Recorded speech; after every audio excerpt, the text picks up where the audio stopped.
future.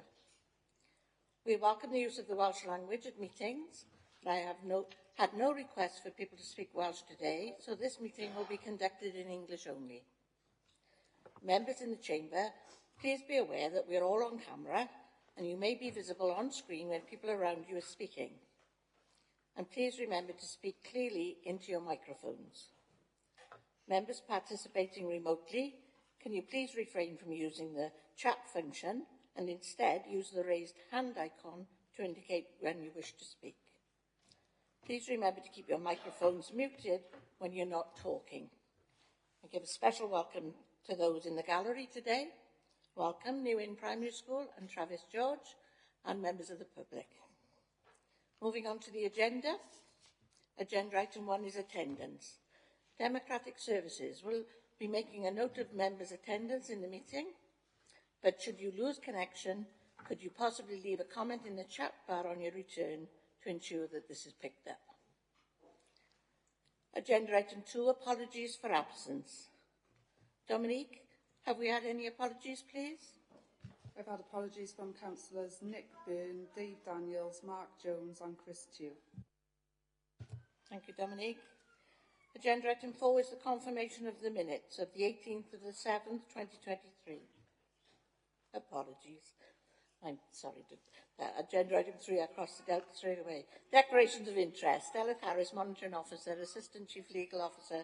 Have you any advice for members, please? Thank you, Madam Presiding Member.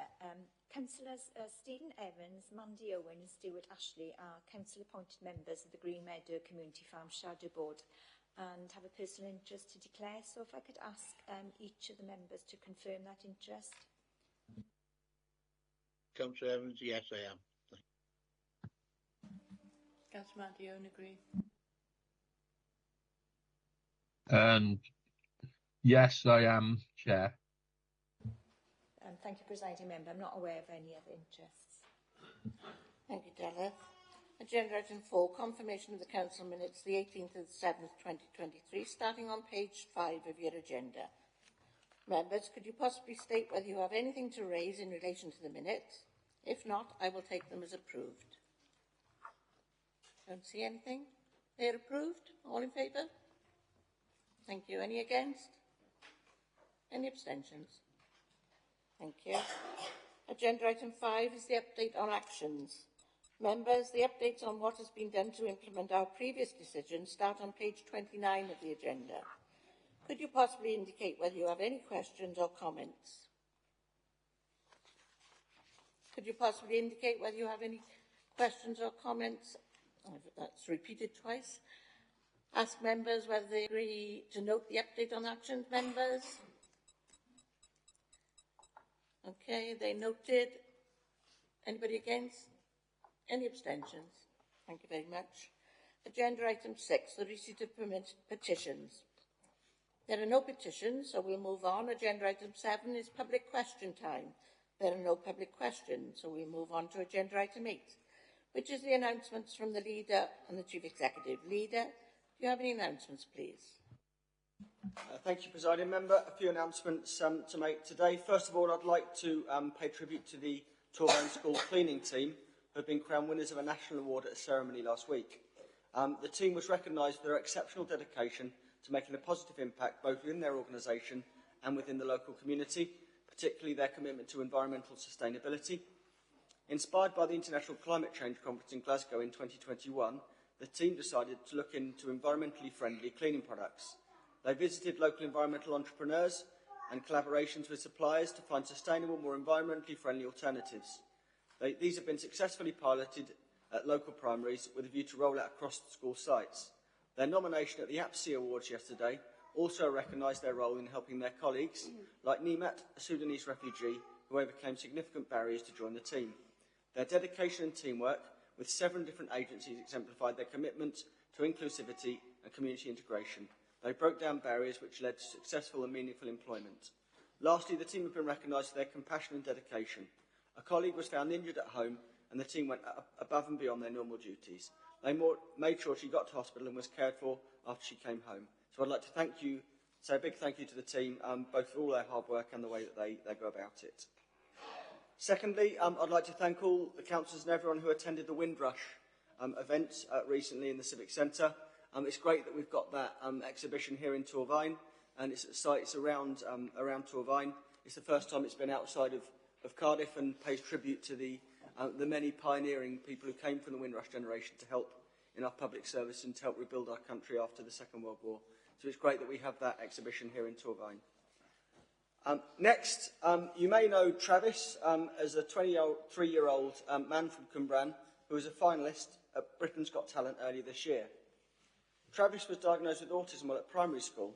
He left school with no formal qualifications, having struggled with regular attendance and exam pressure.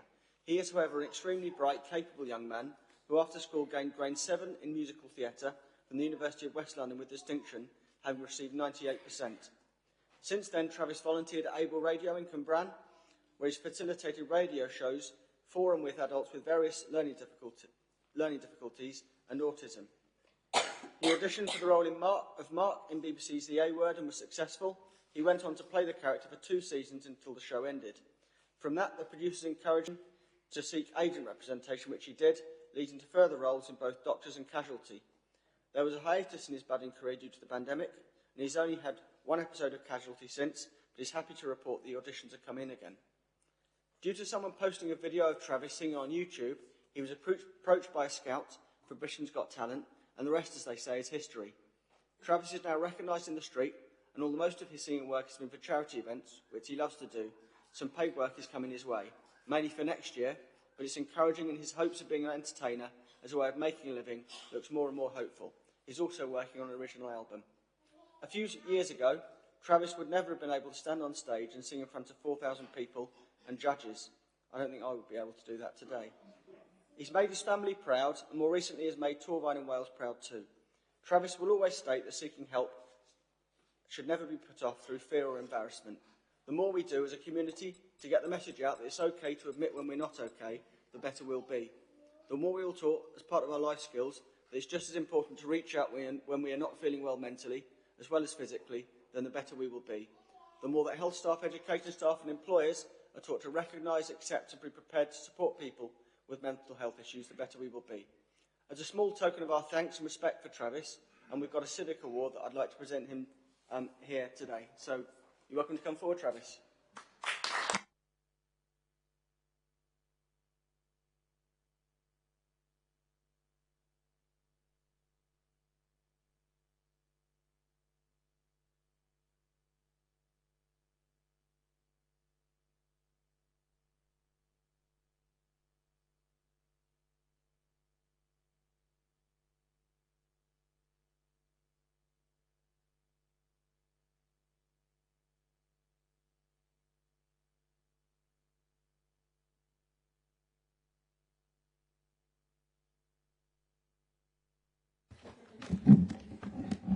Should I sit in the chair? Should I sit in the chair? Good. Well. I don't break it.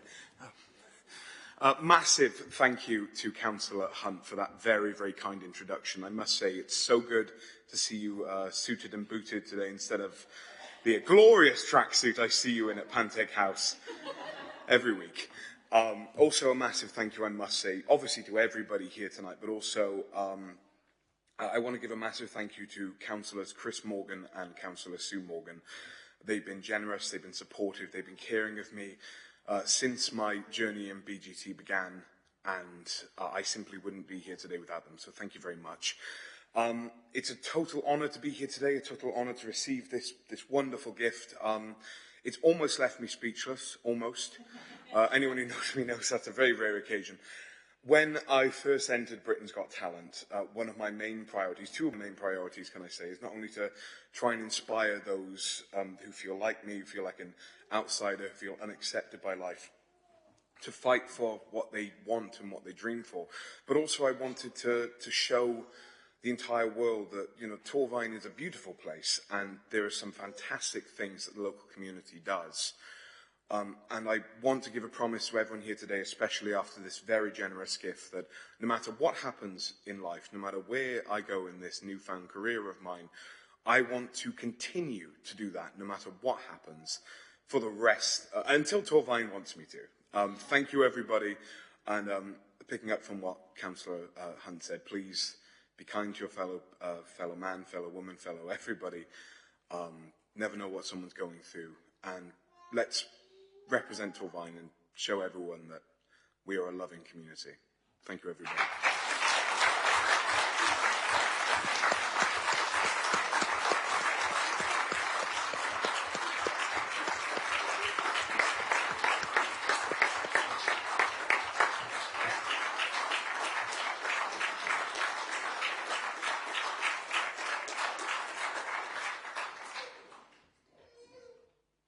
I'd now like to hand over to Deputy Leader to give a presentation as well, please. Microphone on, because I need it. My job today is to congratulate New Inn Primary School, who awarded the Welsh Network of Healthy School Schemes National Quality Award. They deserve a medal just for having something that long to hang on the wall.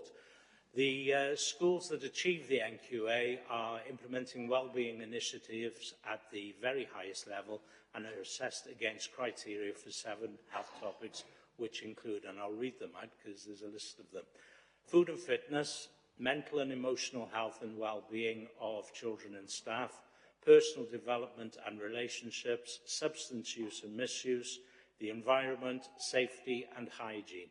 New Inn School demonstrated meeting all of these criteria, and when the assessors were around, they enjoyed a very happy day in the school, as I indeed myself did in June, and where I could witness some of the work that was going on and the enthusiasm of both staff and the school children. In the letter, the assessors commented on how well-being is at the centre of the school's ethos, where every child's voice matters. They reported that New Inn Primary School is a very happy place to be, where care and respect are highly important and where the environment is stimulating and exciting. As I said, I witnessed that myself when I went around the school in June, and we have several ambassadors from the school here today, as well as the wellbeing coordinator and the head teacher, and I've had the pleasure and privilege of speaking to them before this meeting and seen their enthusiasm. I've got great faith in the future when you speak to these children and their ambassadorship for going forward. I don't know which is more important to them today, getting the award or sitting behind Travis. Certainly their face lit up earlier when I said Travis was in the building. But if the head teacher and children would like to come down and collect their award from the leader and myself, please do so.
Thank you, Leader. Do you have anything else to report? No. Chief Executive, do you have any announcements today? Nothing to add, thank you, Madam Presiding Member. Thank you very much. That takes us to the Green Meadow Community Farm Project Review. The recommendations are on page 31 of the agenda. David Leach, Strategic Director, Adults and Communities. Could you deliver your report for us, please?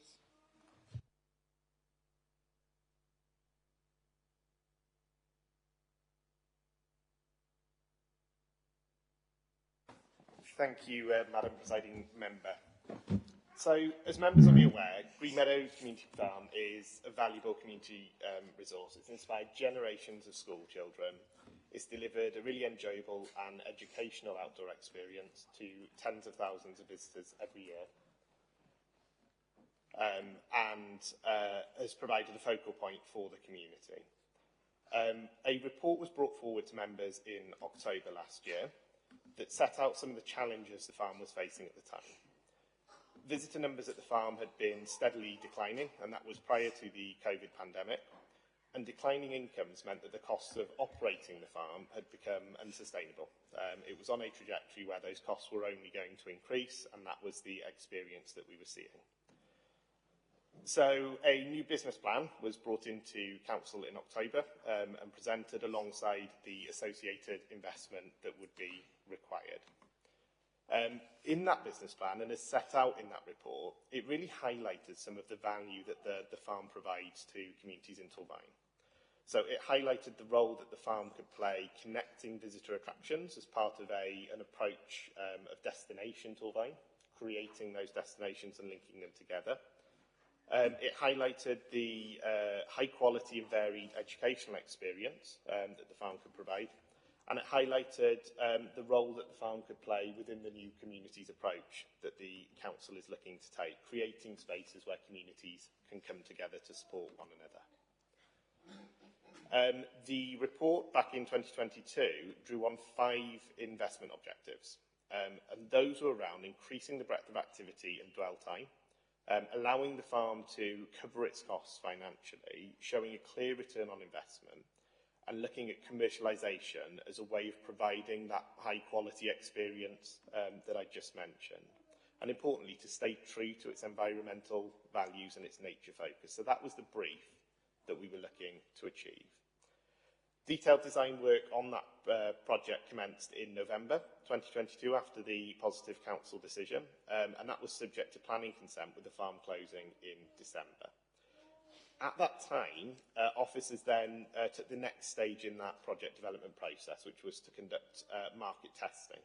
So that was an approach out to the construction market to understand their view on the costs and the timelines. And that market testing highlighted some real concerns on the part of contractors, particularly about the inflation that was coming to the fore at that time. And the view back from the market was that it would be unlikely to respond positively to a tender at that time. So on that basis, the approved scheme wasn't deliverable on budget or within the timeline proposed, and it was clear that an alternative approach to delivery would be required. So the council at that point brought in a new project management team, Coley Hill Consultants, with a clear brief there to look at ways to redesign the project in a way that would minimise any cost increases, because that's what we were being told by the market would be required. And to make sure that whatever proposal came forward was still capable of delivering those investment objectives. Coley Hill Consultancy produced their first draft report of the proposals in June. That's been subject to significant scrutiny by officers, and with great thanks to the Task and Finish group who've been reviewing these proposals as well. And at that point, as I say, CHC were asked to undertake that full review to understand how it could be designed in a way that minimised cost increases but still met those strategic objectives. And whilst that brief to CHC continued to emphasise the need for the farm to be commercial, it also drew to the fore some of those environmental and community values that would need to be reflected in the new designs. And the new designs are provided in an appendix to this report, and I hope members would agree that they do reflect on some of those high-quality environmental offer that we were looking to achieve. Additional to that idea of commerciality, we were looking then to emphasise the value that that green space can have on health and wellbeing, and that was a further consideration in the redesign of the project. And particularly how we can capture that to develop an attractive and competitive visitor offer, because that's really important with that commercial aspect of the farm's role, that can attract visitors not only from the local area but within the region, so can draw in more visitors than the farm had received in previous years. As I say, Appendix 1A and Appendix 1B set out those revised designs. So rather than adjoining the two main barns, which was the previous proposal, the revised designs now include a new play barn, housing hard play. They strengthen the food and drink offer with a new bakery provision. So there's two different parts to the food and drink offer now. And the increase in restaurant numbers has now been maintained by switching to a conservatory-style facility rather than that adjoining of the barns. And Appendix 1D provides members some of the visuals of how that new offer will work in practice that should draw attention to that. Within the approach that we're taking, it should be noted that we're also extending and enhancing the education space, and that will make sure that we've got an offer there that's suitable for schools to be able to visit both locally and within the region. And we'll be upgrading the quality of the landscaping. The outdoor journey is really, really important within the new designs that are being presented. However, so that's a summary of the proposals and the designs that have been put forward.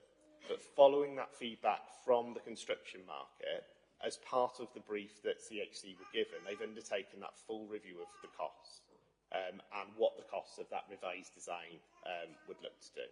And as I say, it's been within a remit of trying to reduce down any increase in capital costs, but still maintain that commercially viable product at the end of it. That's been the remit that we've asked to look at. And to facilitate that approach, the project will address all of those capital works that I've mentioned. There will also be an upgrade into the general quality of the environment within that site. So that means making sure that those buildings are in a better condition for the future for us to go forward as well. And it should be noted as well within the capital works, there are some unforeseen capital works that would have come about come what may. That relates to both the animal barn and the muckheap that we've now brought into the scope of this project. So the report in front of you today covers the farm in its entirety, not just that original project that was brought to you in October. So as I say, that includes the animal barn and the muckheap. As a result of those changes, the revised total scheme cost is now 3.7 million, just over 3.7 million. The full figures are in 4.2.6 of the report. And as I say, that now includes revisions to those works, a higher sum for preliminary work, which is based on the market feedback, and a significantly higher level of contingency, because one of the concerns, given the level of construction inflation, was minimising cost increases, again in future, as that inflation continues to work its way through. So what that means in essence is that there's now an additional funding requirement of just over 1.6 million. That's the decision in front of members today. Now, if members do opt to provide that additional investment in the farm, then the project will be managed in line with the Council's new project management office arrangement. So there's a clear project management approach, and section 4.3.4 of the report sets out the revised timeline for the farm reopening under those conditions. That would see a reopening date in spring 2025. Importantly, and this is an important one to stress, that capital investment is designed to deliver those social outcomes, but in a way that makes the farm retain that commerciality and get back to a point where it's able to generate enough income to cover those costs. That was one of those central investment objectives when the report first came through, and that's not changed. That's still one of those central investment objectives that the team have been working to. So that means that it needs to generate enough income, not only to meet its day-to-day operating costs, but to cover those costs of capital. So the money that members have already voted to put into the farm, to renew the farm offer, and any additional capital. So the table in section 4.4.1 of the report identifies the impact on revenue budgets, taking into account both those day-to-day operating costs and those costs of capital as well. I need to point out as well, it doesn't have a bearing on the overall case, but just for accuracy, the final line in terms of the table doesn't include some additional maintenance costs that were built in at the last minute. So in 2025-26, the figure in the report shows a loss of 292. That's revised to 302. 26-27 is revised to a loss of 379. 27-28 is a loss of 142. 28-29 is a loss of 69. And then, as in the previous model, it's showing a profitability point in 29/30. And that's now at a figure of 197,240. And as I say, those figures were amended at the last minute to make sure that there was sufficient money in there for maintenance going forward. Maintenance has been one of the big areas that I know in discussions we've had so far, members have been keen to prioritise if we're to go forward. So that means that the farm's projected to reach a position of profitability and repay its capital cost by 2029/30, which is the 5th year of it being in operation. So that does mean that the farm will require a base budget subsidy in those initial years of opening until such point as the farm can demonstrate sustained profitability. And that's a way of managing the risk, and I'm going to come on to the risks in a moment. It'll be operated in the medium term as a commercial entity, so not as a subsidised council service from that point onwards. So variances, once it hits that point of profitability, will come from the farm offer without looking for further recourse to council resources.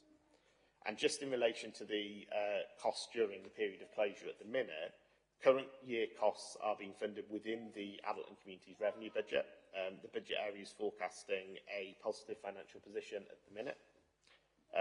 In future years, so next year, the costs of that period of closure would be funded from service area reserves.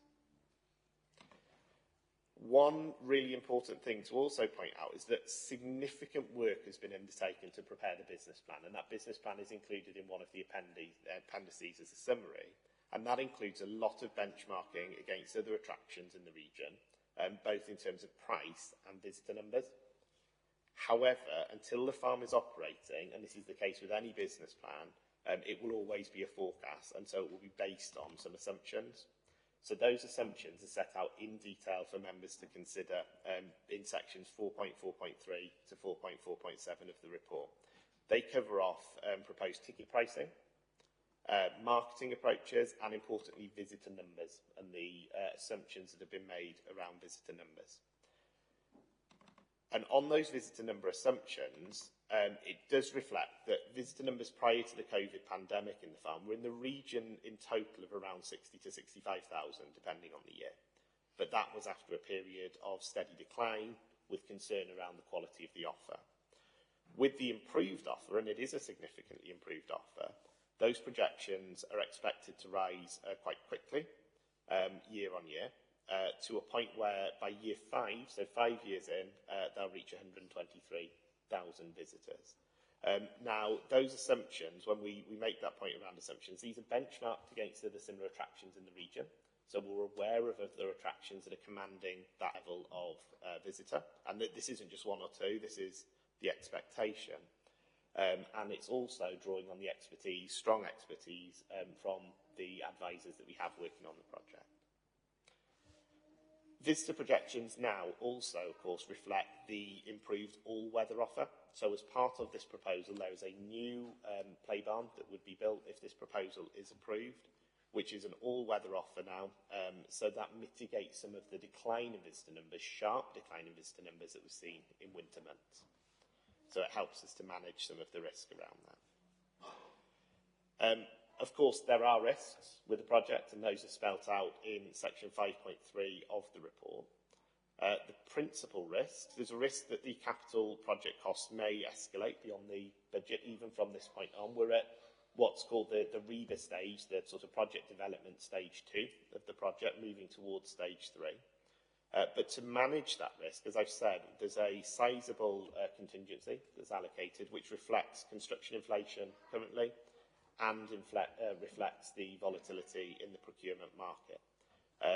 As a further mitigation, we would be looking to remove items from that programme if there was a need to during on-site build.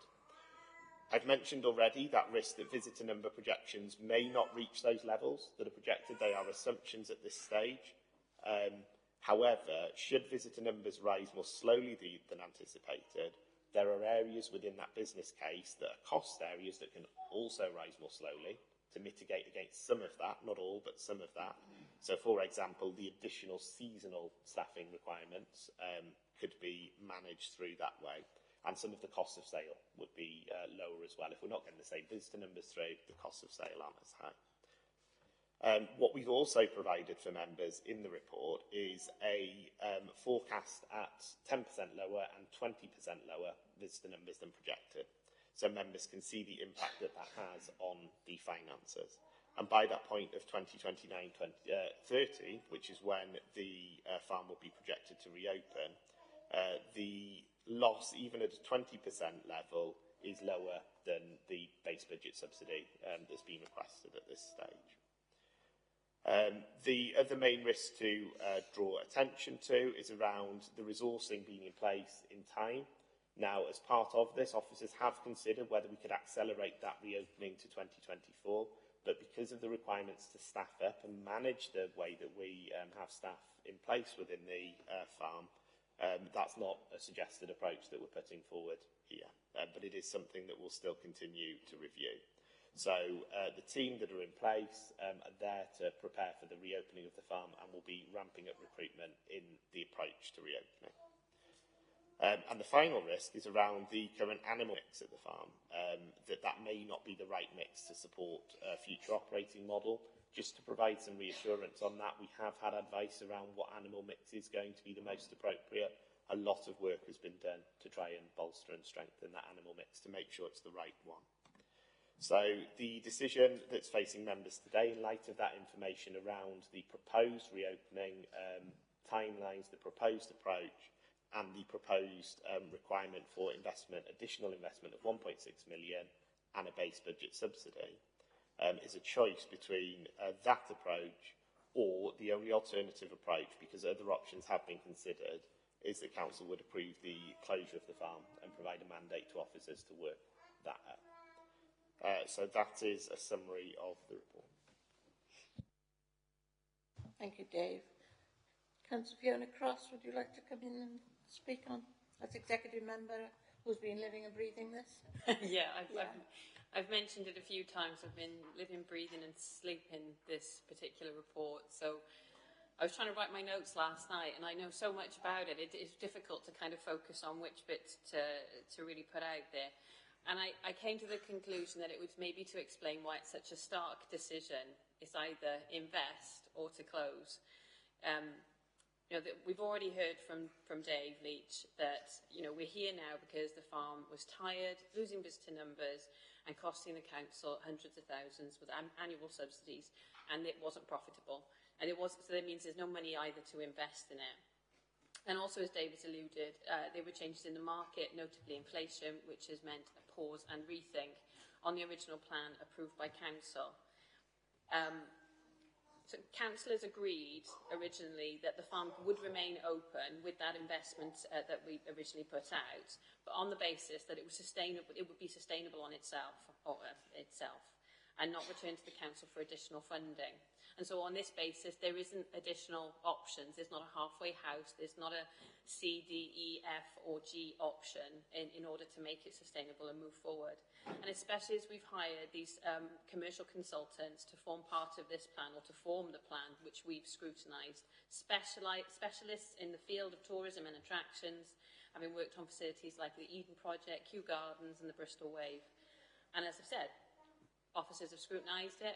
We've scrutinised it as councillors, I certainly have, including the Task and Finish group, which has been a cross-party councillor group, essentially, who have volunteered a significant amount of their time to consider various aspects of the plan, and I'm incredibly grateful to. It's been a really helpful discussion, and active and engaged group, which has helped inform some of the work that we've done.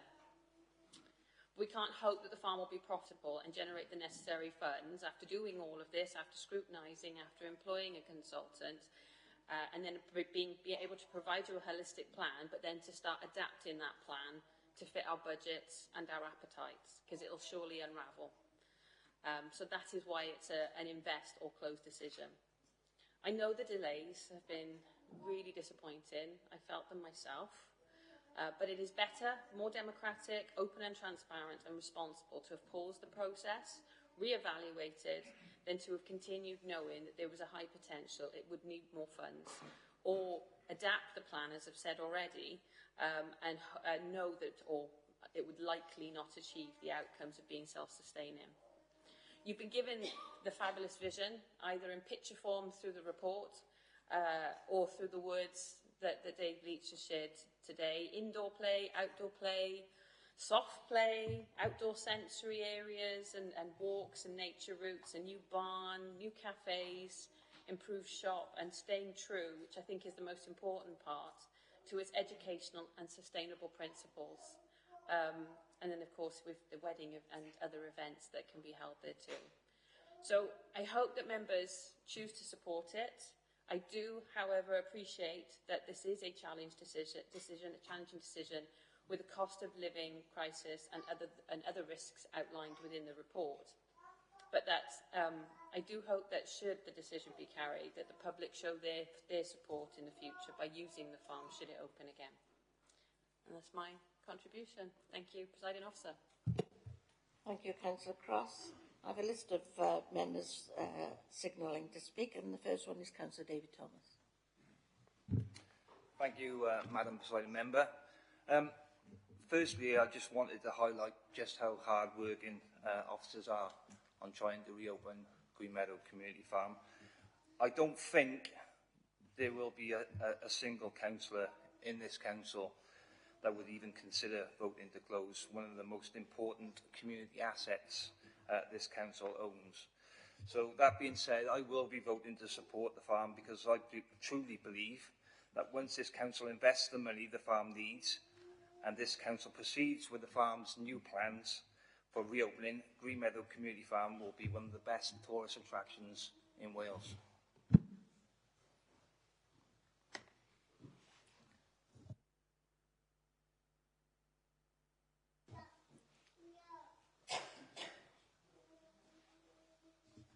Councillor Jason O'Connell. Yeah, thank you, Chair. I know Councillor Cross said this is a challenging decision. I see this as more of a celebration of what the farm can be. The vision, for me, is exciting. I'm really pleased with the amount of work and the quality of the team that's in place to lead this. And I just want to pay tribute to the residents across the borough, the parents, the children who've all come out and shown their support for the farm. And I don't want to speak for other members, but I think we know the passion that people have for the site, for the farm and its future. This council has found far much more money to achieve far less in the past. So from a financial point of view, for me, it's an absolute no-brainer. And I think as a council, we want to send the message that the farm is in safe hands with this council in the future for the next X amount of years. So we need to get this question of closure off the table in the future and just throw our full weight of support behind it. So if I haven't been clear, I'll certainly be throwing my ever-increasing weight behind supporting the farm in the future. Thank you. Thank you. Councillor Ron Burnett. Thank you, Chair. What more can I say than the other members have already said? Over the years, there's no secret in this chamber that I've always called it our black hole. Money being poured down. There's many a debate been in this chamber where people have tried to shoot me down or whatever, but I've always stuck to my guns. There's been no investment over the years. All we know has gone downhill badly. So how can I ever vote against this when we do now have the chance to put investment in? My biggest bugbear over the years, no investment. Now we do have the chance to invest, and we've got people here today, and we've seen it on Facebook, and they've been outside. A lot of passion for that community farm. But the only way it's going to work is, like anybody says, if we don't use it, lose it. And it has to be now, down to the residents and everybody else. We know there's lots of buses from all different areas of Wales. So I put it to the people of Torfaen, it's up to you to save this farm as well as this council. We have the investment for you now. And I hope that in the years to come, it'll be one of the best sites. There are lots of other attractions around, Kevin Mabley, Raglan. We want them to come to Torfaen. We want them to come to the community farm. And we want them to stay there. And when they come out, they say, that was brilliant. A brilliant day. It's on our doorsteps. What more can we ask for? So my vote will be going to keep that farm open, I can assure you. Thank you. Councillor Giles Davis. Thank you. Yeah, I'll be voting as well to keep it open. I think it's a wonderful resource for the community, and I've used it a lot in the past with my own daughter, and thought it was very educational and a great scheme. But I do question how much has been spent on consultants to date. It seems any project in Torvain, we seem to spend a hell of a lot on consultancy fees. I know that it's needed.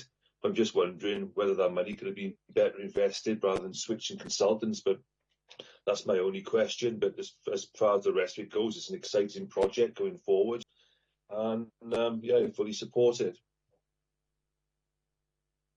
Thank you. Dave, can you respond to that question? Thank you. Yeah, thank you, Councillor Davis. In terms of a project like this, it's really important that we make sure that this project has the right level of expertise. Because this is a commercial entity that we're looking to develop here, we do need to make sure that we're appropriately testing and benchmarking the concept against other attractions in the region, and are really drawing on that specialism and that expertise. So I completely understand the point around consultancy spend, and please be assured that we do try to drive that down as far as possible. But in this instance, I certainly feel that the approach we've taken on consultancy in this is to fill a gap to make this business model work in an appropriate way. So I hope that explains why we've been spending money on consultancy in this case, not just to replicate services that we could have provided as a council, but to really draw an expertise so that you're faced with a viable business model in front of you. Thank you. Councillor Elizabeth Haynes. Yeah, thank you, Chair. I've sat on the Green Meadow Farm Task and Finish group since it started, and I would like to thank all the officers and councillors for their dedication and work prior to the report coming before council. Again, it's no secret that I and others in this meeting have been critical of the subsidy and handling of Green Meadow Community Farm some years ago. But this was very much based on the lack of vision on how fantastic our farm could be. And it can be a success. We just need to be brave. The choice for me is all or nothing. We either recognise what the farm means to our residents and recognise that we need to invest significantly in the farm, or we close it. The system used for many years, that everything was cut to the bone and it only just functioned, cannot go on. In my humble opinion, we cannot justify its closure without first giving it our all. This report outlines a fantastic opportunity for the future of the farm, so I will be supporting, and I move option A, that Council approves additional investment as set out in the report. Thank you. Thank you. Councillor Dave Williams. Thank you, Madam Presiding Member. I think the choice before us is long-term vision or short-term expediency. And I echo the comments made by the members about taking the long-term vision. Without wanting to paraphrase the report too much, I think it's a very excellently prepared blend of enterprise and environmental focus, of community and commercial potential, of sustainability and social benefit. What I would highlight, though, is I think we have a duty as a council, which our community would expect, to keep a careful scrutiny of the process going forward so that we can ensure we have something for Torvain to be proud of. And I would support the option for it to remain open, option A. Thank you. Councillor Janet Jones, next speaker. Thank you, Chair. It's a question to Dave on the education side. Under our county plan, we're eager to promote health and well-being. We have many people who have allotments but don't know how to grow anything. We have lots of people in our county who want to study agriculture and horticulture. Could this establishment be used to provide the necessary education for those who want to pursue this course of career? Thanks, Councillor Jones. It's certainly an option. So the education programmes now, once the decision is taken by members today, we'll put more detail into exactly what those proposals look like across the board. There's two elements that we need to consider here. There's the school visits, so raising that profile of what agriculture and horticulture can do and its importance to us as a society, and why it's something that should be valued. But then there's also the practical skills, particularly linked into a sort of adult and community learning world. And that's something that we'll certainly be happy to explore. We've explored it in the past with Coleg Gwent, and that's the avenue that we'd look to again. So what I'd suggest is that we, as officers, will now pick up further conversations with Coleg Gwent. I don't envisage them running a continuous course from there, but if we can provide any sort of training opportunities from the college, I think that would be better than nothing. So we'll certainly take that away. Thank you, Chair. Thank you, Dave. Thank you. Councillor Nicola. I echo everybody that's spoken previously. I believe that this is a jewel in the Torfaen's crown, but it's one of the jewels of the crown, and it will complement all the other amenities within Blenheven and the rest of Torfaen. So I do welcome this. It's most welcome. Thank you, Councillor Hall. I've got three more. I've got Carl Gordon, Councillor Stuart Ashley, myself. I'd like to speak before I bring in the leader to conclude this debate. Oh, Peter Jones, sorry. I'll bring you in. Anybody else? Thank you. Councillor Best. Okay, the next one is Carl Gordon, Councillor Carl Gordon. Thank you, Madam Presiding Member. Yeah, I just want to put on record, like others, the thanks to Dave Leach and his team, Beth, and all the rest who's been involved, sort of from an officer perspective, and Councillor Cross, the executive member whose portfolio this is.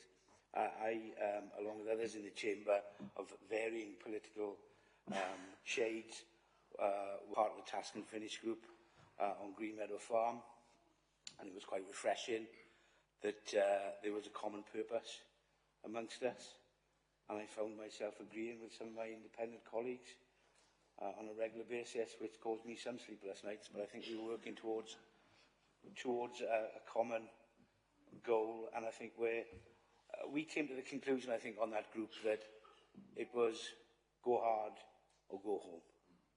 We need to invest.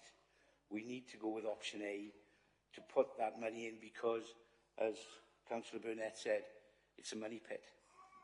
If we keep drip-feeding money, right, out of Torfaen's budget in a project that's going to fail, we're our own worst enemies. So we couldn't do that.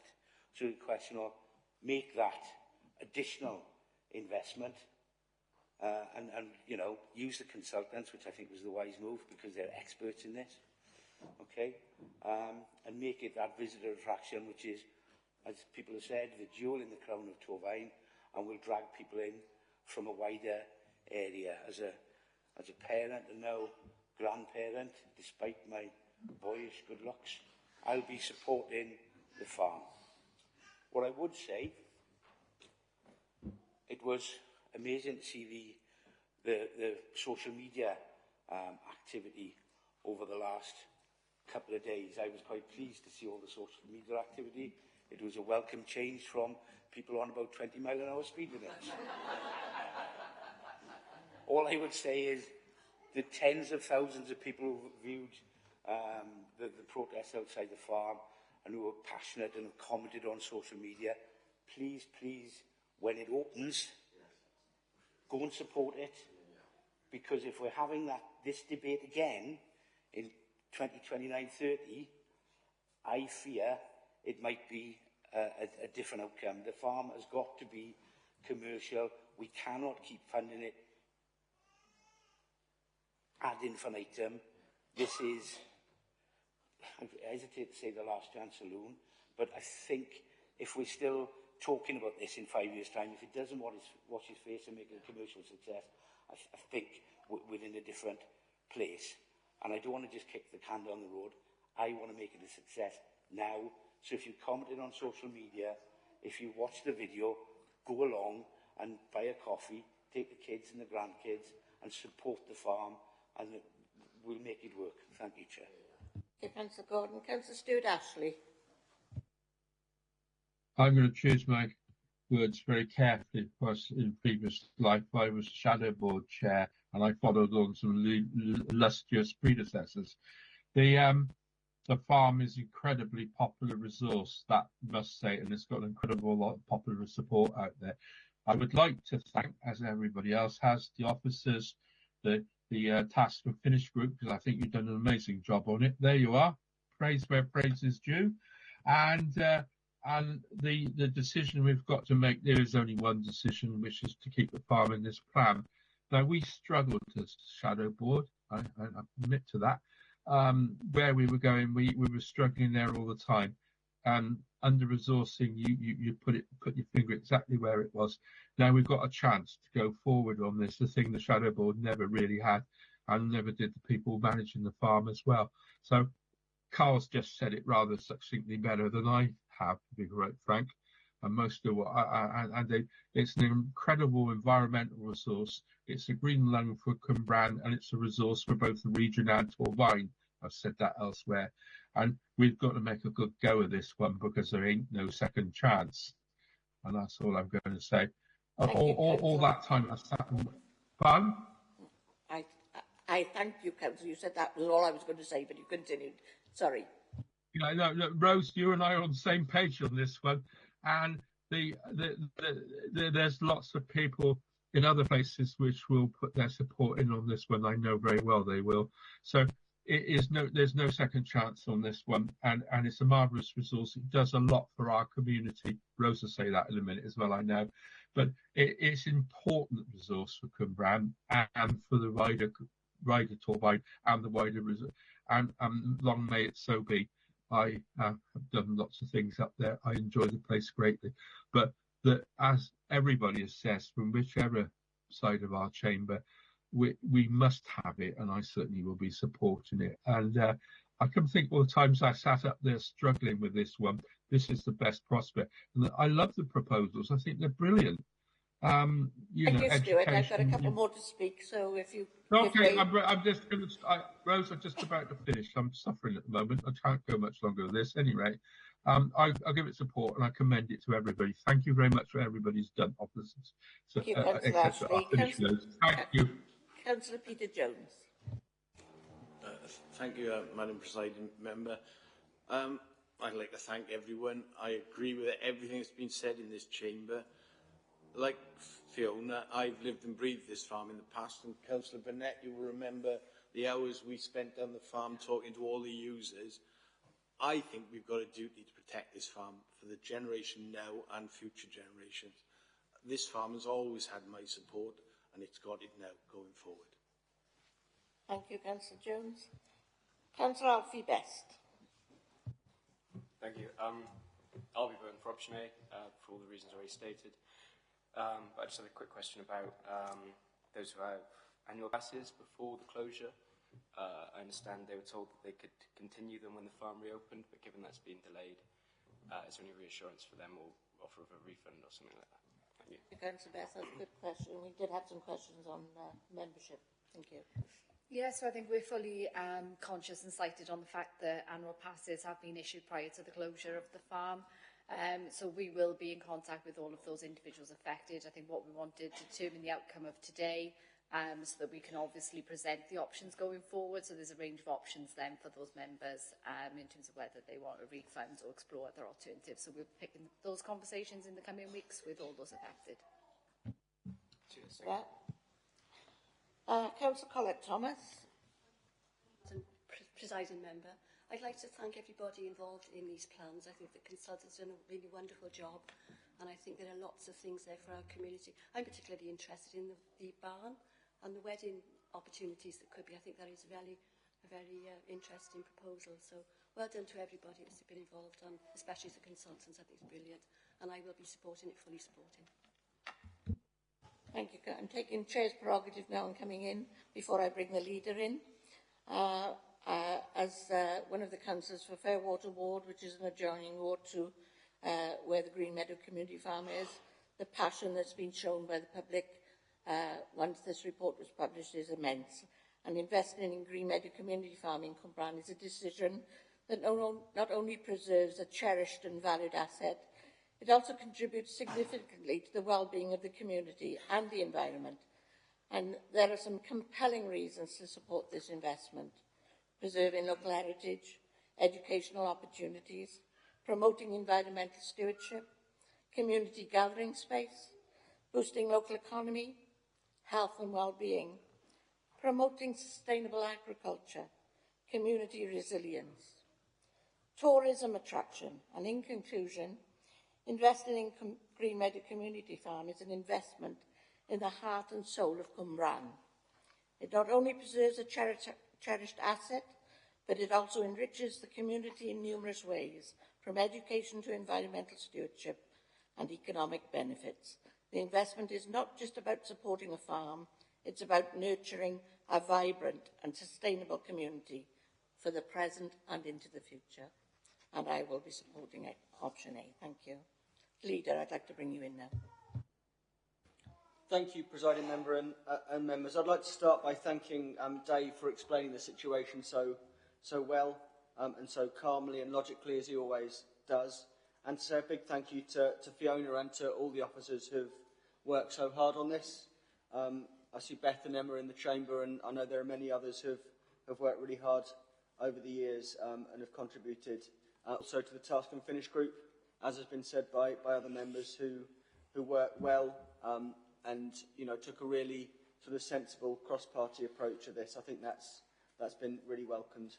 I'd also like to speak in support of option A, in common with so many other members this morning.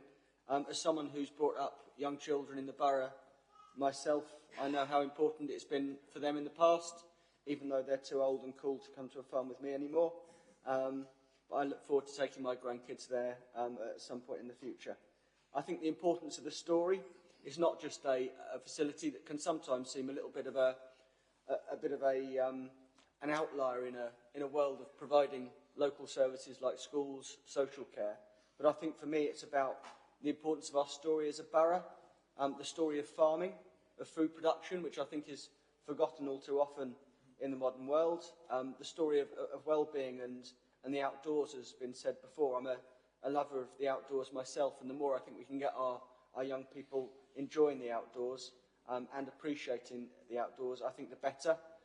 I think it's a green lung in Cwmbran that our borough benefits from.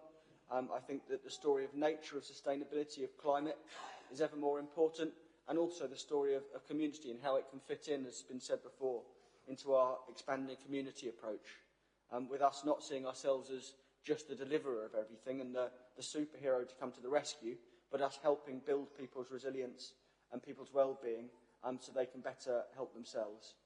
I think we're right to take this approach today, as Fiona said. I think this is the open approach to take, to give councillors the open choice. I know that may have caused people some anxiety, but I think that's the right thing to do, rather than sort of go cloak and dagger and then come to the end of a process and say, well, we've already spent a load of money, we need a load more. What choice have you got then? I think giving people a genuine choice is the right thing to do, especially as, let's face it, we face so many competing costs in what we do as a council. We often decry the lack of investment, the difficult choices we have to make as a council, and this is just one of those. I do think it's important for us to have said today, as we have, about why carrying on as before was not an option. I think with a lot of things, people think back, I certainly think back to when my kids were young and when I went there. And, you know, it inclines you to think why things can't just go on as they were before. But I think the case has been made, both in terms of costs and sustainability and the basic health and safety function at the farm, about why this is, as has been said, a case of going big or going home. And I think that's right. I would like to say a huge thank you to Gaynor, to Coley and Hill for their work. I know consultancy has a bad name, but this isn't just consultants coming in and telling us how to shine a few brass knobs or use a few fancy words to explain what we were going to do anyway. This is people coming in and providing an external view with huge expertise and experience to show us the way forward. I think that's a far better and more sensible approach than just us marking our own homework and going out with our own plans, because after all, we're a public service organisation. Our primary role is not to run visitor attractions, so I think getting some expertise in was essential there. I think I'm going to say something I've never said before with a council report, and that would be to recommend to members of the public to view the appendices, because they are genuinely exciting. Appendices to council reports tend to be duller than dishwater, Sorry, officers. But this one genuinely isn't. It shows, both in words and in pictures, a really exciting vision of what the farm could be. And in closing, a couple of things I'd like to say. I'm really glad this morning that we've not been divided along geographical lines when discussing this. I think this has to be a facility for the whole of Torvine. It has to be part of the joined-up package. And I was pleased colleagues from Glenavon have mentioned the way that the farm can fit in to our wider attractions across the borough.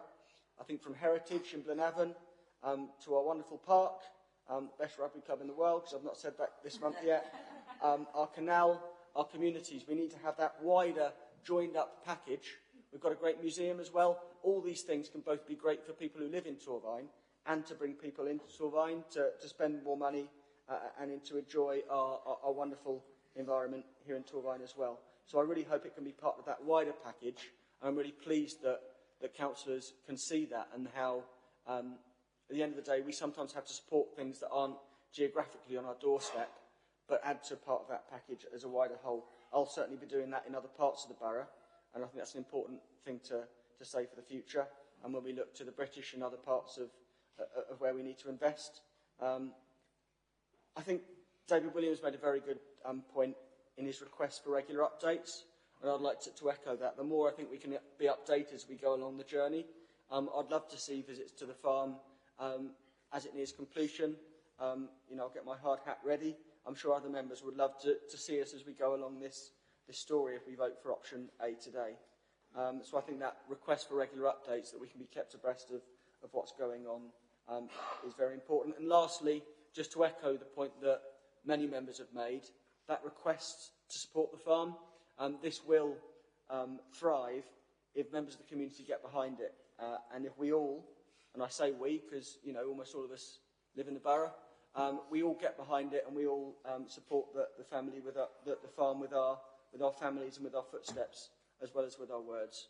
So I'll be voting in favour of option A today, and thank you to all the members who have played a part in getting us this far, especially to Fiona and her team for all their hard work. Thank you, Leader. Councillor Burnett, you indicated... Yes, just one quick thing. As the Leader has just indicated about keeping people updated, and as we know, social media, I mean, we've all seen it, speculation of this, there's always somebody going to stir the waters. So every couple of months, just on Facebook, whatever, and let people know what's going on, what stage we're at, even some photographs of what's going on, so there's no anything underlying, so everybody knows where we all are. So social media is a good thing sometimes, bad thing sometimes, but if everybody, every couple of months, there's pictures of where we are at, so they're all on the journey with us. That's all. I think that was agreed. Councillor Cross, do you want to come in? Yeah, I just wanted to say everybody suggested it more than every couple of months, but I think it's a really good way of being able to involve and engage the community. If they can't physically be there, we can use social media, so it's nice to have that comment reflected as well. Yeah. And I thank members and officers for an excellent report and for the debate this morning. The recommendations start on page 48 of the report.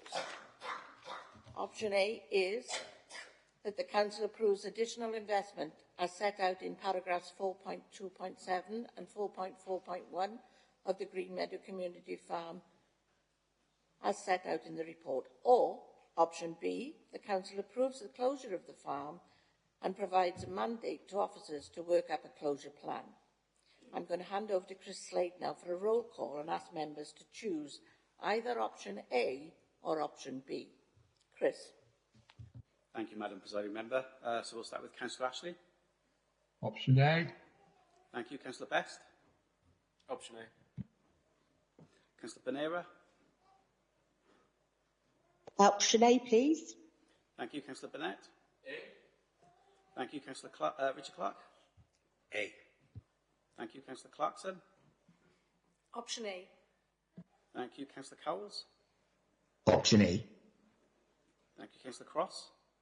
A. Councillor Giles Davis. Option A. Councillor Stephen Evans. Option A. Councillor Joanne Gordon. Option A. Councillor Carl Gordon. Option A. Councillor Elizabeth Haynes. Option A. Councillor Nick Haller. Option A. Councillor John Haller. Option A. Councillor Anthony Hunt. Option A. Councillor Gaynor James. Option A. Councillor John James. Option A. Excuse me, option A. Thank you, sir. Janet Jones. Councillor Janet Jones. Option A. Thank you, Councillor Peter Jones. Option A. Thank you, Councillor Sue Malson. Option A. Thank you, Councillor Rosemary Matthews. Option A. Thank you, Councillor Sue Morgan. Option A. Thank you, Councillor Jason O'Connell. Option A, please. Thank you, Councillor Mandy Owen. Option A. Thank you, Councillor Norma Parish. Option A. Thank you, Councillor Caroline Price.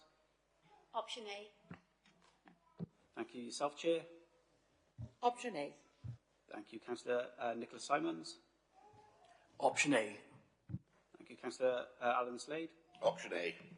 Thank you, Councillor Colette Thomas. Option A. Councillor David Thomas. Option A. Councillor Jane Watkins. Option A. Thank you, Councillor David Williams. Option A. Thank you, Councillor Lucy Williams. Option A. And Councillor Nathan Yole. Yeah, option A. Thank you, that's unanimous, Chair. Thank you very much.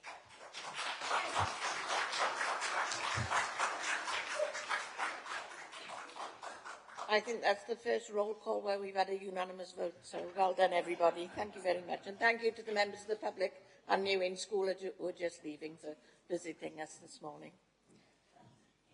That takes us to agenda item 10, which is the Gypsy Traveller Community and Mental Health Member Champions, which the report starts on page 65. Just wait for some to settle down a minute. Okay.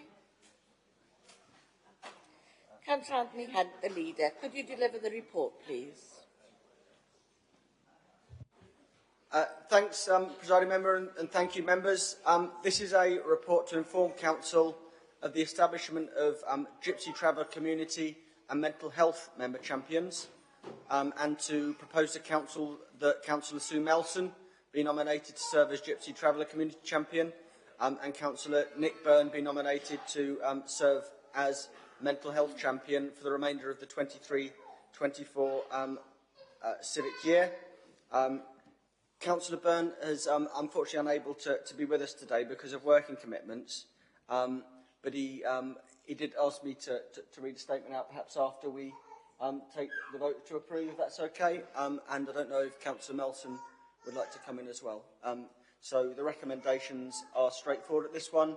At paragraph 5.1, that we note the establishment of the Gypsy Traveller Community and Mental Health Member Champions, and that Councillors Sue Melson and Nick Byrne are nominated to serve as Gypsy Traveller Community and Mental Health Member Champions, respectively, for the remainder of the 23-24 municipal year, and that the Member Champion Protocol included Appendix 25 of the Council's Constitution be updated to include the two champions under the non-portfolio group of champions. Thank you, Presiding Member. Thank you, Leader. Before I ask people to speak, and I think the Leader mentioned, we're going to go to the recommendations, which are on page 66. Can I ask members whether you agree with those recommendations on those two nominations? Anyone against? Any abstentions? Thank you. I'll go to Councillor Sue Malson now, who wishes to speak. Thank you, Rose. Thank you, Anthony. I believe that I am the first councillor within Torfaen with my background. A lot of you know my background. Gypsy Travellers, Romani community. I will, and I mean I will, try my best to protect you, fight against discrimination, victimisation. Why do I say that? Because it's still going on.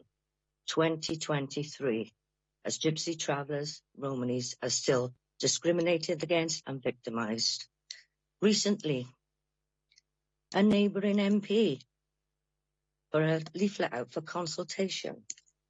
Did you know the Labour-controlled Community County Council wants to create a Gypsy Traveller site in your area? One question. Would you like to see a traveller site near to your house? I will. Because let me give you a bit of history, shall I? Shepherd's Hill, Rose Cottage, was up there over 100 years ago. And that was my family's grandparents. They set up home there. In the 70s, Shepherd's Hill was built with a family extended all the way down. Now, don't get me wrong. There's bad and good in all race, religions, minorities. Yeah, and I'm sure you'll agree with me with that. But there's never, ever any recognition for Gypsy Traveller Romanies. Never. Through lockdown, what did they do?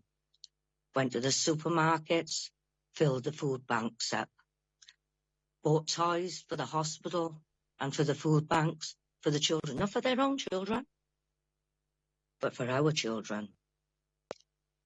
I will, and I said, take this role very seriously. My family, they bring concerns to me, and I would like to thank Councillor Pete Jones, Lyndon Puddy. Why? When I first got in and paperwork that had to be filled in, like we have to fill in paperwork for application, things like that, race, religion, minority, so on, comes to the bottom, other. Do you know what it's like having to cross other? No, you don't, because you're not from the Gypsy Traveller Romney. So, Pete, thank you for taking my concerns on. Welsh Government now have now changed the paperwork. We are now included as Gypsy Traveller Romney. Lyndon Puddy, thank you, because now paperwork come from out of Torfaen Borough Council will include us, Gypsy Traveller Romney. So this role I'm passionate about, and I will stand and I will look after the Gypsy Traveller community. Because now, 2023, victimisation, discrimination needs to stop. I'm quite aware what happened up a few months ago when Gypsy Travellers pulled up. They were only there for a couple of days. And the words that was used over Facebook, I'm not going to say them, but you know what they are. Right, Gypsy Travellers Romney, they choose to live in trailers. You choose to live in bricks and mortar. We are no different. Nobody's no different. Nobody's perfect. But we're all individuals. So, like again, thank you, Anthony. Thank you, Lyndon Puddy. Thank you, Councillor Pete Jones, for listening to me. I know my mouth can run away with me. I know I'm liked by some and hated by others. But that doesn't bother me because I'm me, like you are you. So this role I take seriously. Thank you. Thank you, Sue.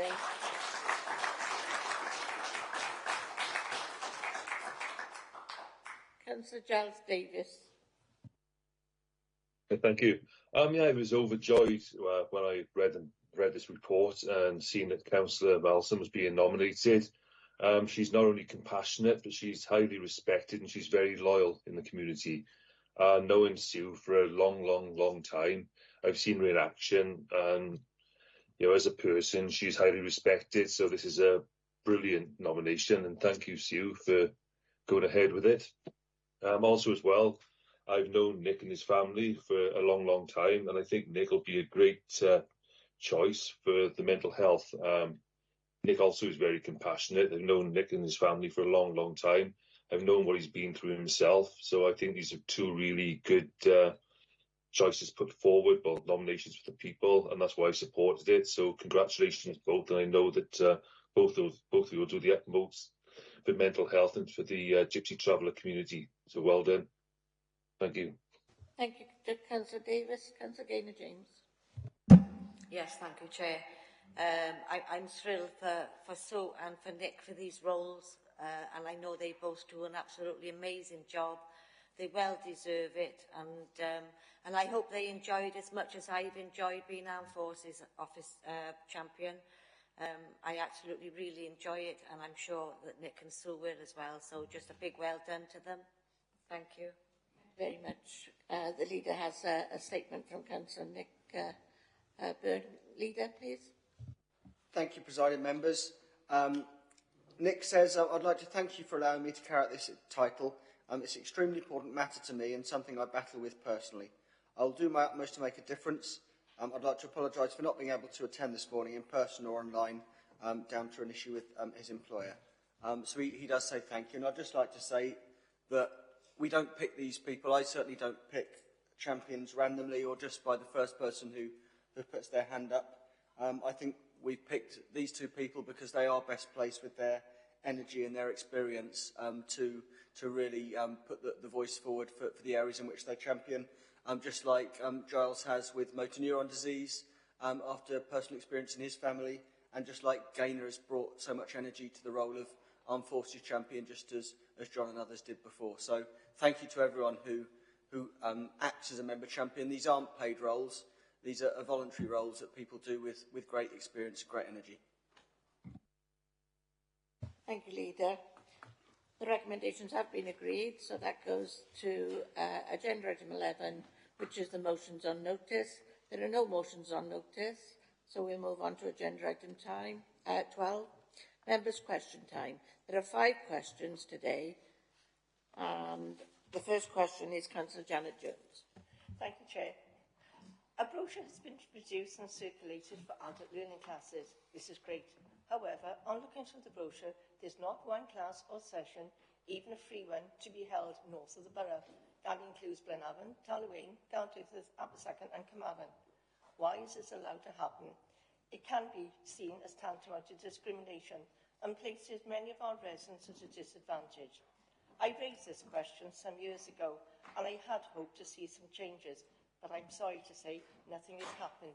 In fact, it's getting worse. Thank you.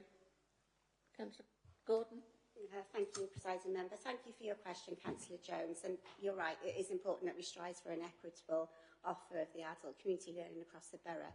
Can I start by saying that our ACL programme is one of the most successful in South Wales, draws in significant funding from Coleg Gwent to deliver essential skills, GCSEs, digital skills and many more courses on their behalf. Our recent performance for the Coleg Gwent franchise was the highest in Gwent, with nearly 100% of our participants achieving the target outcome. However, back to your question. So the adult community learning brochure that you refer to is just one of several ways that we advertise our service. The brochure mostly covers the courses that we offer from our ACL centres, which, as you know, are in Pontypool and Cambran. Whilst the courses run from the ACL centres are marketed through the brochure, we also offer many other essential skill courses in our communities. These are promoted through our skills and employability and community teams. As an example of recent activity in Blenavon, in the last academic year, we ran fully funded digital drop-ins and driving theory practice at the library, and also buggy fit, yoga and mindfulness at Blenavon Rugby Club. The ACL teams have used several funding streams, including the Welsh Government's Engagement Grant and the UK Government's Multiply programme, to grow essential skills learning in Blenavon. Unfortunately, we do not receive any funding from government to support lifestyle and leisure courses, meaning that these courses will always be dependent on viable class sizes. These courses are offered at a full cost recovery basis, and where we need to charge participants a fee to cover the course delivery. Unfortunately, demand hasn't been sufficient for us to meet the costs of a dedicated provision like this in Blenavon. Whilst 80 residents from Blenavon have enrolled on courses in the last year, only one full cost recovery course had over 5 participants from Blenavon. The service has worked hard over the years to understand the demand for learning in the north of the borough. So far this year, the team have joined 8 events in Blenavon to promote the service and are arranging taster courses through the Multiply programme. Our evidence shows that the cost of courses is clearly a factor, a barrier to learning. So if we can identify suitable venues where there's a will to offer a learning space for free, then we can move forward quickly. I understand that you've already met with the ACL team and that we have a further meeting scheduled for next week, where I really want to dig down and consider how best to raise the profile of learning in the north. I've been having similar discussions with an Abersacan ward member, and I'm very keen to work with both of you because you're both the local experts, and you know your local knowledge of the wards is key to improve the offer moving forward. Finally, just to say, we also have a seminar booked on December the 4th. That's for all members to attend, and they will have an overview of both the statutory and the commercial offer in our adult community learning provision. Thank you, Councillor Gordon. Thank you, Chair. Thank you, Joe. Look forward to our meeting next week when hopefully we can get some progress. Thanks very much. Thank you. That takes us to question 2. Councillor Nicola, would you like to read your question out, please?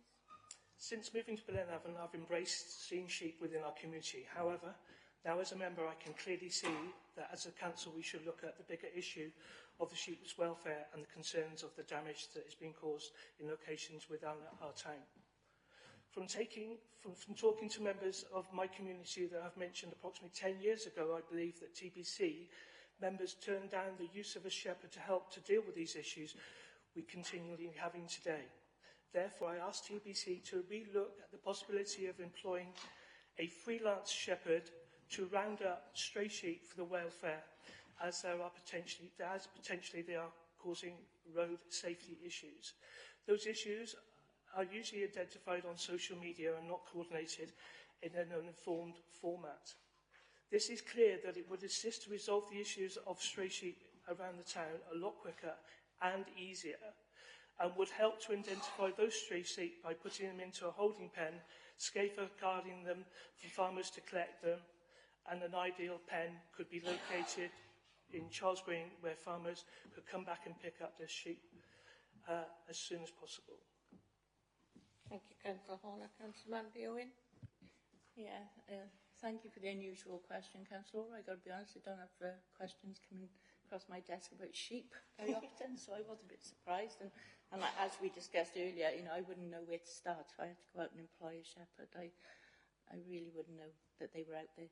But I'm sure you're aware of the current pressures and demands on the council at the moment, and also the budget constraints and mitigations we need to look at each year. So the question I ask myself and you is it a good and effective use of public money? I've not been aware of any road accidents caused by sheep. You know that sheep have the right to roam on the commons, and that they are an integral part of the Welsh countryside. If a dog gets out of his house, it is the dog owner's responsibility, as if the sheep get onto the highway, it is the responsibility of the farmer. Clearly, when they're accessing council land and doing damage, we do all that we can to ensure that cattle grids and fences are fit for purpose. I know in other areas, the community have set up a kind of community network where people highlight that the sheep have possibly got out and are loose. Someone then gets in contact with a local farmer or landowner who then go out and collect their sheep. So maybe, I'm not sure whether this is something you've looked at in your community, but, you know, possibility of setting something up like that. But at this present time, we do not have an unlimited pot of gold. We don't have the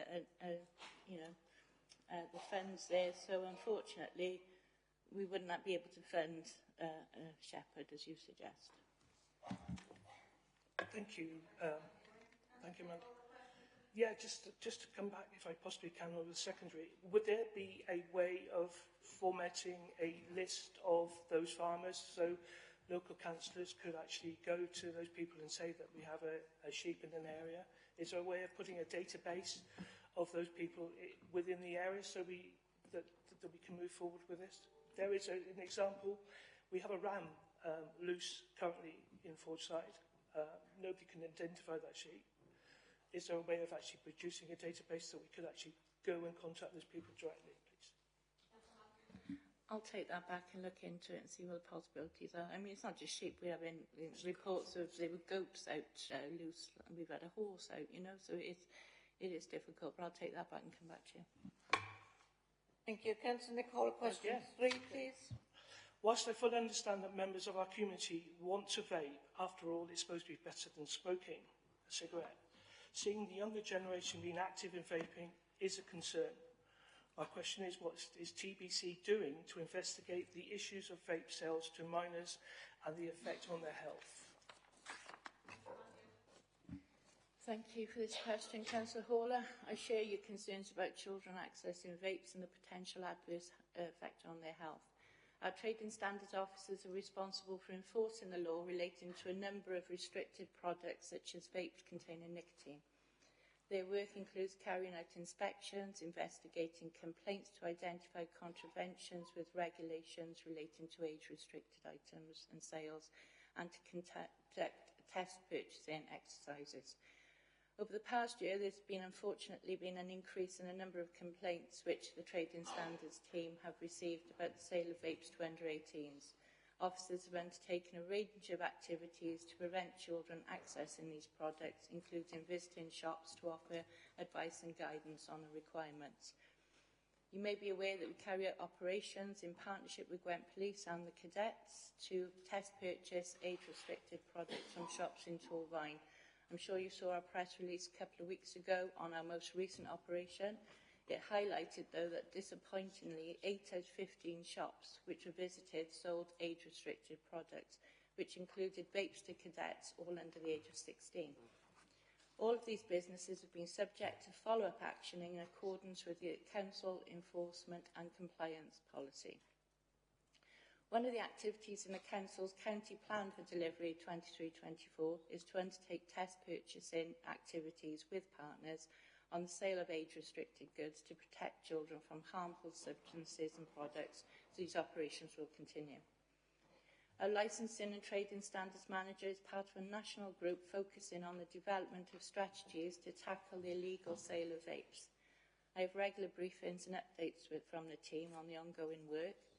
I've also been in conversation with Lynn Neagle, who is the Minister for Tobacco and Vaping, and have expressed my concerns on the Torfaen level.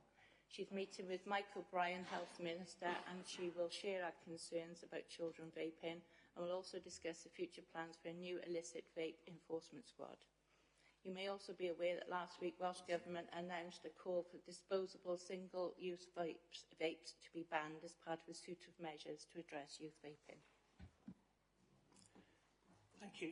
Can I just come back? Is there a way of doing some education within schools about vaping within Torfaen? Could we ask for that, please? Thank you. The question is linked to the vaping as well. So do you want to ask that question, please? Okay.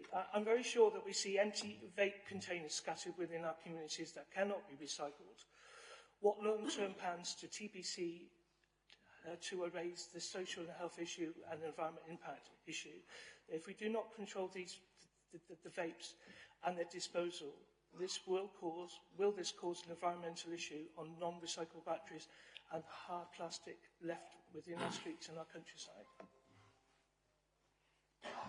Thank you for this question, Councillor Halls. In my response to your previous question, I outlined the work that the Trading Standards team carry out in dealing with the illegal sale of vapes. But in respect to the environmental impact of disposal of vapes, they can be disposed of through take-back schemes, which are operated in Torfaen. There are a number of such schemes in Torfaen, and vapes can also be disposed of at a household recycling centre.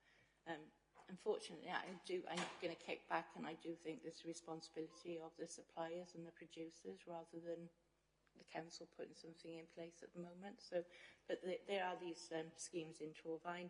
And again, if anyone does drop a vape or any packaging and they're caught by an enforcement team, then they will face a fine under our litter and fly tipping strategy. Thank you. Thank you, Councillor Owen. Councillor Nick Hall, you've got your final first question, please. Since being elected to represent my community, I have raised questions about the condition of Arteg Cemetery, with concerns from my community about the unkept this resting place is looking, with the grass not being cut regularly. And when it is cut, the cuttings are left to rot away.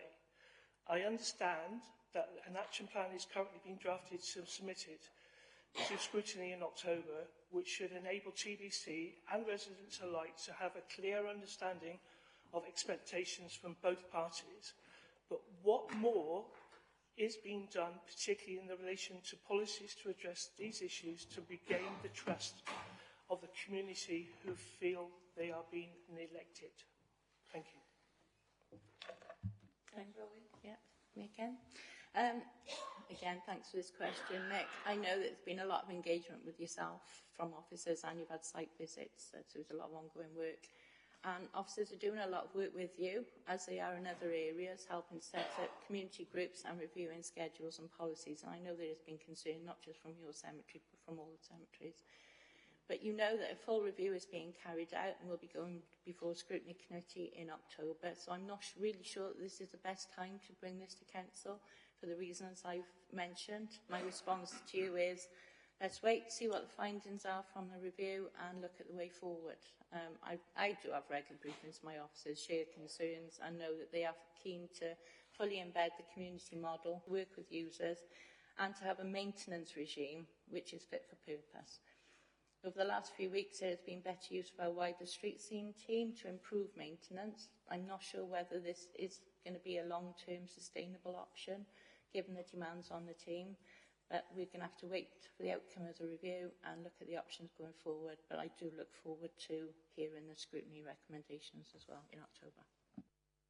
Thank you. Thank you. That concludes the members' questions for today. Agenda item 13 is the Cabinet decisions of the 17th of July 2023.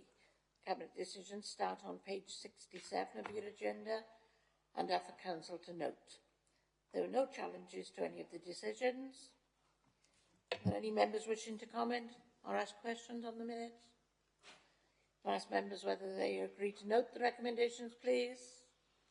Anybody against? Any abstentions? Thank you, they noted. Takes us to the last agenda item, which is the date and time of the next meeting. For your information, members, the next meeting is scheduled for Tuesday, the 24th of October at 10 a.m. And can I congratulate Travis and his mum for sticking the council out. I was hoping for a song, but thank you very much. That closes the meeting.